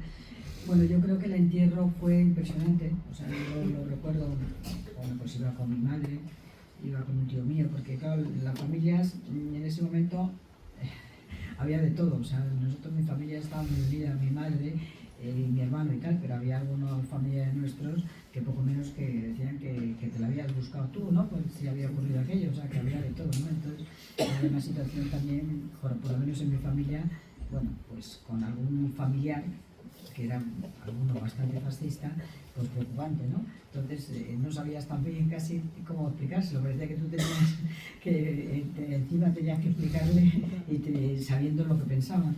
Bueno, entonces en el entierro vino con nosotros el padre Llanos en el féretro, y la verdad es que era tan impresionante lo que veías desde el coche que acompañaba a los fallecidos, porque era impresionante la manifestación que hubo, pero impresionante, o sea, entonces, bueno, yo creo que ahí jugó un papel muy importante, su hermano no lo puede contar más, porque yo estaba en el 12 de octubre, aunque mi hermano ya había entrado casi muerto, pero bueno, estaba todavía con lleno de cosas, y Lola estaba también allí, y estaba también allí otro compañero, ¿cómo se llama? Bueno, no me acuerdo ahora, no me sale el nombre ahora.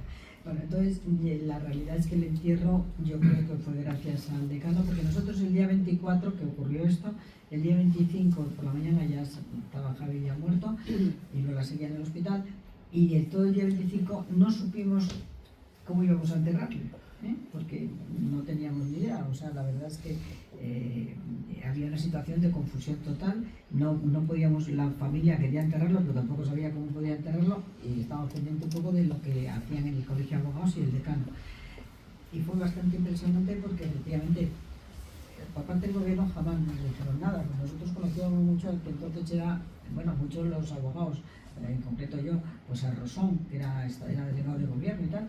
Entonces, claro, nadie te decía, o sea, nadie te llamó del gobierno, o sea, la verdad es que eso a mi madre lo llevó muy mal, a mi madre llevó muy mal que no te llamaran a alguien, ¿no? Estamos hablando ya del año 77, ¿no? Bueno, algunos del gobierno que, por ejemplo, para alguna le conocíamos a Rosón, al que era delegado de gobierno, que luego fue el ministro de Interior. Bueno, entonces eso lo llevaba mal. Y esa noche yo me acuerdo que el 25 por la noche no sabíamos cómo se iban a enterrar, o sea, no teníamos ni idea, o sea, bueno, sabíamos que estaba pendiente en el colegio el decano, que yo creo que el que se portó muy bien fue el decano, Bueno, eso es lo que yo te puedo contar ya como vida familiar. Y tú, Manola, que tuvo mucho más acción en ese sentido. Bueno, lo que pasa es que nosotros, vamos, yo recuerdo perfectamente, vamos, lo hemos contado y ya, en fin, que lo vais a ver en la serie, digo yo. Bueno, pero obviamente nosotros estábamos en el despacho de al lado, yo me acababa de ir del despacho donde sucedieron los hechos, porque ese era mi despacho. La sección de la construcción estaba en el 55. Lo que pasa es que a media tarde me llamó uno, sabéis que éramos 3 grupos de abogados que teníamos cada uno un cometido. Unos trabajábamos en el colegio de abogados, hablando con abogados, planteándoles alternativas al propio colegio y toda serie de cosas. Otros trabajaban en los barrios, ¿no? Y otros trabajaban más directamente con los sindicatos, ¿no? Teníamos los 3 grupos, ¿no? Y mi grupo era el del colegio de abogados. Y yo tenía la reunión en el 55, donde fue el asesinato. Entonces, porque, bueno, era mi despacho y era lo suyo que nos quedábamos allí. Pero a mitad de la tarde me llamó Luis Javier Benavides, que era del grupo de los barrios. Y me dijo, oye, Manuela, que tengo un problema porque no he podido conseguir sitio para reunirnos, porque donde nos íbamos a reunir hay otra reunión, no puede ser. ¿Te importa dejarnos el 55 y tú te vas al 49? Yo, pues nada, no te preocupes, nada, yo os dejo mi despacho, vamos, donde estábamos nosotros, el 55, y yo me voy al 49. Digo, lo que pasa es que voy a ponerles un mensaje, voy a ponerles a todos un mensaje para que sepan efectivamente que hemos cambiado el sitio, ¿no?, del grupo. Entonces yo mandé un burofax que se mandaba entonces con mucha frecuencia a todos los míos, diciendo cambiamos, no estamos en Atocha 55, estaremos en Atocha 49. Y por eso, pues cuando yo acabé en fin, se había acabado ya no teníamos a más clientes y tal, pues entonces ya cogí el abrigo y me marché al 49. Entre medias me encuentro a Javier, a tu hermano, con Lola, que habían entrado a tomar un café en la cafetería que estaba al lado. Que venían de la Asociación de Vecinos de Fuenlabrada. Claro. Y entonces, pues empezamos ahí a hablar un poco, tomamos un café. Yo recuerdo las palabras que dijo tu hermano, de esos cosas que te quedan grabados. Joder, nunca pasa nada aquí, siempre lo mismo y tal. Y de esas cosas que dices, yo luego lo he recordado tantísimas veces. Bueno, nos despedimos. El que acabe antes que llame, porque siempre íbamos a tomar algo cuando acabábamos la reunión. Venga, el que acabe antes, pues llama. Llego al despacho, al 49, estoy sola y el primero que llega es José María Moedano. Le abro y estamos los dos allí, oye, pues ya va a venir la gente se retrasa y de pronto oímos muchísimas ambulancias por la calle, que pasan corriendo ambulancias. Nos asomamos al balcón y dijimos, anda, si están todos en el 55, las ambulancias, ¿qué habrá pasado? Pero no pensamos que nos habría pasado algo a nosotros, porque la verdad es que en el segundo había una pensión y siempre tenían muchos líos, estaba la policía y tal y cual, y pensamos que era una cosa de estas, ¿no? Pero aún así dijimos, vamos a llamarles por teléfono para saber qué pasa, ¿no? A ver si...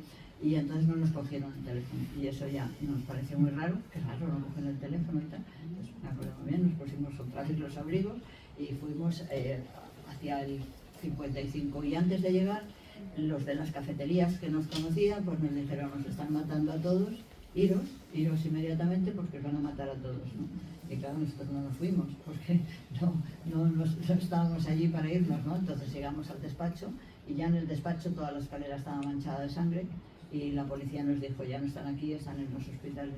Entonces nos fuimos a los hospitales, donde estaba tu hermano primero, y ya nos explicaron lo que había pasado, y entonces yo me acuerdo que me puse a llorar porque era un shock, una cosa, y entonces uno de los compañeros, José Luis Núñez, que es casi muy alto, ¿te acuerdas? Pues me abrazó y me dijo, no es momento de llorar, tenemos que hacer algo, ¿no? Llama inmediatamente al decano del Colegio de Abogados y habla con él. Y yo era como la que llevaba las relaciones con el Colegio de Abogados y le llamé. Y el decano dijo, ahora mismo voy donde estés. Y estábamos en la plaza de Mariano de Cavia, yo fui de allí, llegó Pedrol, se bajó del coche, Pedrol era el decano, y me dijo, mira, Manuela, los compañeros, sus cadáveres van a estar en el Colegio de Abogados, te lo prometo, y el entierro va a salir del Colegio de Abogados. Claro, yo creo que esto es muy indicativo para que se pueda entender qué significábamos nosotros. Teníamos un peso enorme, sino de que el decano del Colegio de Abogados iba a tener la lucidez de darse cuenta que era imprescindible ese acto, ¿no? Y la tuvo. Y la verdad es que en ese momento yo creo que fueron unas palabras emblemáticas, ¿no? Y luego todos sabemos que estuvo el Ministro de Justicia, lo permitió, el Ministro de Justicia estuvo en avión viendo cómo se estaba desarrollando y desde luego fue un desarrollo ejemplar, fue una especie de silencio, de orden, de civilidad, ¿no? Fue algo impresionante. Y yo recuerdo, en concreto mi padre, que después del entierro, dijo, ha sido extraordinario, ha sido extraordinario. No pensaba yo que iba a pasar una cosa de este tipo. Es decir, que yo creo, gente que tenía dudas, gente que tenía miedo sobre lo que podía ser el paso a la democracia, de pronto pensó que es verdad, que había mucha gente muy ordenada, con mucha civilidad, y que fue un ejemplo maravilloso, que a veces, cuando vemos ahora lo que pasa, convendría bien recordar lo que significa un pueblo de acuerdo, convencido de lo importante que es estar juntos para cambiar lo que uno necesita cambiar, ¿no? Y eso yo creo que a ver, cuando salga esa parte de la serie, yo creo que sí que puede tener trascendencia, porque fue de verdad un ejemplo increíble. Bueno, eso lo vamos a ver mañana a las 11 de la mañana. Fíjate que la Junta de Colegio de Abogados era muy conservadora, o sea, porque estaba Estampa, que era un abogado muy conservador, y sin embargo en el entierro, cuando pusieron a los féretros en el Colegio de Abogados, pues en la capilla ardiente se nos salía, en el Colegio de Abogados, toda la Junta del colegio, incluido que era bastante conservador, porque Pedrón es verdad que nos conocía, yo creo que eso jugó un papel, porque es verdad que nos conocía los despachos, y cada vez que teníamos algún problema en el despacho, pues era una persona muy conservadora, que se ocupaba de subastas y, en fin, era un abogado muy importante, pero no era absolutamente de izquierda. Sin embargo, pero cada vez que teníamos un problema sí que llamábamos al colegio, y es verdad que nos conocía, o sea, que sabía quiénes eran, y nos reuníamos en el colegio de abogados para preparar temas. Bueno, cuando en las últimas ejecuciones nos reunimos también en el colegio de abogados y muchas veces más en lo que era el Salón de la Virgen. Bueno, y él sabía que lo que hacíamos, cómo éramos, quiénes éramos, o sea que yo creo que eso es verdad que jugó, o sea, yo creo que conocía perfectamente todos los despachos, conocía a los que habían sido asesinados y a los demás, o sea que nos conocía perfectamente. Yo creo que eso jugó también un papel importante. Sí, pero yo creo, Paquita, que no era que nos conociera personalmente, sino sabía lo que estaba pasando, ¿no? Sabía por dónde iba a ir la sociedad, por dónde iba a ir la democracia, conocía lo que estaba pasando, en un hombre muy lúcido y que se la jugó, porque lo hizo muy bien. Y porque el gobierno al principio le negaba que lo hicieran. Claro, pero el ministro de Justicia se convenció y dio el permiso y bueno, fantástico. Y como consecuencia, 3 meses más tarde, Suárez legalizó un sábado santo el Partido Comunista. En realidad estaba legalizando la democracia. Y ahora, todo eso, a mí se me ha puesto los pelos de punta, tenía calor y ahora tengo frío. Pero vamos a hablar de algo que me apetece mucho hablar, que Manuela dice una frase que cuando terminó su etapa como jueza y se jubiló, en realidad se jubiló y luego se desjubiló.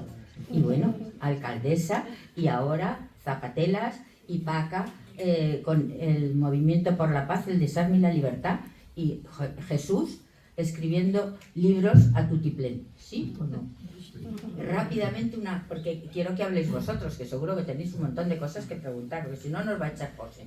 José es el conserje, que viene a darnos las buenas noches educadamente, en realidad viene a decir, venga, ya, una ronda rápida. Acá, ¿qué es el Movimiento por la Paz, el Desarme y la Libertad?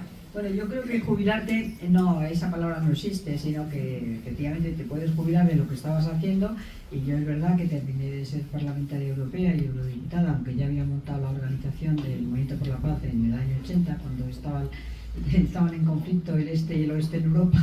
Ahora habría que montar otra cosa, y yo creo que hay que montarla, porque eso era el Movimiento por la Paz, el Desarme y la Libertad, porque creíamos que todo el armamento pues iba a ir dedicado al desarrollo, etcétera, y ahora vemos que no, que cada vez hay más armamento. Pero bueno, pues esto es una organización que la creamos un grupo de gente pequeño en el año 83, cuando el tema de la OTAN. Bueno, y luego ha ido ampliándose, y en este momento pues trabaja en 4 aspectos rápidamente. Trabaja en cooperación al desarrollo, estamos en 12 países, estamos en el Líbano y en Palestina. Hacemos ayuda humanitaria que se llama, y ayuda de emergencia con todos los que vienen en pateras. Tenemos prácticamente más de... estamos en toda España, en todos los territorios, con sedes, y tenemos, por ejemplo, pues, casas de recogida de migrantes, de acuerdo, en casi todos los sitios. En Cataluña tenemos bastantes, tenemos casi 200 personas. En total tenemos casi 2.000 personas de ayuda de emergencia, de los que vienen prácticamente en pateras durante un tiempo. Es un programa que, mientras no se legalice la inmigración, pues es un programa que está en una temporada y luego desgraciadamente van a la calle, ¿no? Tenemos una escuela de paz que hemos hecho de ayuda en la educación, después de la educación escolar, pues educación en la paz. Tenemos una revista de Tiempo de Paz, y tenemos también pisos de mujeres maltratadas. Bueno, esto es lo que hace la organización. La organización tiene en este momento más de 600 trabajadores, más de 700 voluntarios, y en atención pues atendemos a muchísima gente. Bueno, eso es lo que hace. Pero yo no quería morirme de presidenta, y entonces no soy ahora presidenta honorífica, eso que se llama honorífico. Y el presidente pues es Manolo de la Rocha, y yo estoy muy contenta porque la organización funciona. ¿Qué me dedico yo ahora? Ya brevemente. Bueno, pues yo estoy en la plataforma del Tercer Sector. El Tercer Sector es la organización que aglutina a diferentes organizaciones, a Cáritas, a Cruz Roja, al CERMI, a la plataforma voluntaria, a la plataforma de la infancia, a Mujeres Progresistas, y soy vicepresidenta de la plataforma voluntaria y eso me lleva mucho tiempo. Luego me dedico mucho también a esta casa y soy presidenta de la sección de derechos civiles y eso me está llevando mucho tiempo porque quiero hacer muchas cosas con el grupo de gente que está, que hay una compañera del curso, Pilar García Sacristán, y bueno, pues a eso es lo que me dedico. Pero por lo tanto yo creo que jubilarte mientras tengas la cabeza igual que la has tenido siempre, aunque la tengas un poco peor por la edad, y tengas movilidad, bueno, o tengas la voluntad que tienen Cristina de ponerse de pie, pues yo creo que no te jubilas, sino que haces cosas de las que te has creído en otro mundo diferente al de los años que empezamos nosotras, pero bueno, pues siempre hay que hacer muchas cosas y yo creo que estamos en un momento de que no se puede uno jubilar. Eso es lo que bueno, ahora le toca a Jesús Duba, que después de 30 años en el país y haber hecho pues todo tipo de cargos allí, incluso en la escuela de periodismo, que habéis hecho un máster, ahora ya con el tiempo libre, como otros amigos y otros compañeros, se dedica a escribir y ha escrito un montón de libros. Háblanos del último brevemente porque tenemos que volver a Zapatelas. Bueno, sí, escribo libros, entre ellos son casi todos de crímenes, porque yo soy, siempre lo digo, que la historia de un país se escribe a través de sus crímenes, ¿no? No solo es el crimen, sino todo lo que le rodea. Uno de los últimos precisamente tiene una introducción de Manuela Carmena, que es el crimen de la niña Melchora. El crimen de la niña Melchora es una niña de 9 años de un pueblo de Valladolid que desapareció un día, nunca más se la volvió a ver, pero en el pueblo dieron en decir que se la había cargado, que la había matado su madrastra. Ya sabéis que las madrastras tienen mala prensa y en el pueblo dijeron ha sido la madrastra y la detuvo la Guardia Civil, bueno, la sometieron a hábil interrogatorio, detuvieron al marido también y a los dos con un juicio absolutamente de farsa porque no había ninguna prueba, los acabaron dando garrote vil en el año 1908 en Valladolid sin ninguna prueba porque como digo ni siquiera había cadáver. Encontraron unos huesos que ni siquiera se pudo determinar si eran de niño o de niña, por un lado, y por otro lado, si ese niño o esa niña había muerto de forma violenta o no. O sea que no había cadáver, no había nada. Bueno, entonces es uno de mis últimos libros. Bien, y ahora ya una cosa más amable. Uy, si no tengo micrófono. Una cosa más amable. Zapatelas. ¿Por qué se llama Zapatelas? Bueno, yo antes de nada quiero decir que yo le hice el prólogo a Jesús de esta cosa del crimen porque es muy amigo, porque si no, ¿de qué? Yo lo pasé fatal, porque además vaya crimen y qué cosas, y luego nadie se preocupaba por la niña Melchorcita, que no me importaba, pero bueno, tú sabes que me lo pediste y yo con los amigos lo que sea, pero me costó, ¿eh? Bueno, pues vamos con Zapatelas. Zapatelas, la verdad es que tiene una historia muy bonita porque yo tenía mucha ilusión, yo me jubilé pensando que quería hacer otras cosas, ¿no? Y eso, fijaros que me parece muy importante, y ahora cuando doy charlas insisto mucho en eso. Creo que esta generación nuestra y algunos que son todavía más mayores que nosotros, estamos viviendo una experiencia magnífica, y es la experiencia de la longevidad. Estamos empezando a vivir mucho, y claro, eso hay que entenderlo como una gratificación, como un diamante que se nos ha caído en las manos, pero es nuevo. Estamos innovando, tenemos que innovar, ¿no? Y en esa medida, pues a mí me parece importantísimo plantear una idea muy clara. Es muy importante para vivir muchos años, y no solamente cuidarse, no sé qué, andar a la gimnasia, sino tener proyectos, tener ilusiones, hasta el último día de tu vida, querer que las cosas mejoren, hacer proyectos, ¿no? Bueno, y en esa medida, pues cuando yo me jubilo, pues me marcho con un cuaderno lleno de proyectos que quería hacer. Y entonces, pues uno de ellos me interesaba muchísimo, que era crear una empresa social. Vosotros sabéis que es un banquero pakistaní el que inventa eso de las empresas sociales. Es el banquero Yunus.